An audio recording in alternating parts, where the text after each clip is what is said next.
معاشرہ، معیشت،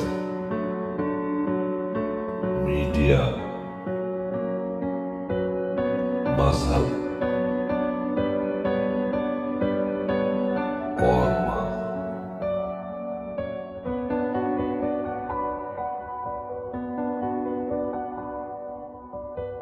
بسم اللہ الرحمن الرحیم۔ چینل M5 سے وابستہ تہذیب کے محافظ، ادب کے علمبردار اور انسانیت کے پرستار ناظرین کی خدمت میں آپ کے میزبان اظہر جان کا سلام۔ اور ڈاکٹر صاحب، میں یہ جاننا چاہتا ہوں، اور میں سے مراد ہے کہ صرف میری اپنی ذات تک نہیں، بے شمار لوگ اس بات کو جاننے کے عرضمند یقیناً ہیں کہ پاکستان کی 75 سالہ تاریخ میں کوئی ایسا ابھی ہمیں آپ کے جو ہم نے آپ کے بیانات دیکھے ہیں M5 چینل پر، آپ نے سب کو تقریباً بیوروکریٹ سے لے کر ان کی بیگمات تک کو نام لے کر آپ نے تنقید کا نشانہ بنایا ہے۔ آپ یہ بتا دیجئے کہ پاکستان کی 75 سالہ تاریخ میں اس کی تشکیل پاکستان سے لے کر یعنی 1947 سے لے کر آج جو 75 سال بیت چکے ہیں، ان 75 سالوں میں کوئی ایک ایسا سیاستدان ہے جس کو آپ پسند کرتی ہوں؟ بہت سارے، میں نے ابھی نام لیے تھے، خود پیپلز پارٹی میں بے تحاشا اچھے لوگ ہیں، مگر ان کو پیچھے دھکیل دیا گیا ہے۔ لیڈر کے بارے میں بتائیے گا۔ لیڈر تو کسی یہاں تو خاندانی اور موروثی سیاست کی وجہ سے کسی کو لیڈر بننے ہی نہیں دیا گیا نا۔ اور آپ پنجاب میں جائیے، دیکھیے دولتاناز ہیں، اور یہ ہے فخر امام صاحب، بہترین انسان، ٹھیک ہے، نوابزادہ نصر اللہ تھے، وہ پارلیمنٹیرینز تھے وہ لوگ۔ اور خود اب یہ مسلم لیگ نون میں بھی بڑے اچھے، میں نے دیکھا ایک محمد خان صاحب ہیں، بڑے سوبر اور بڑے ڈھنگ کے آدمی ہیں۔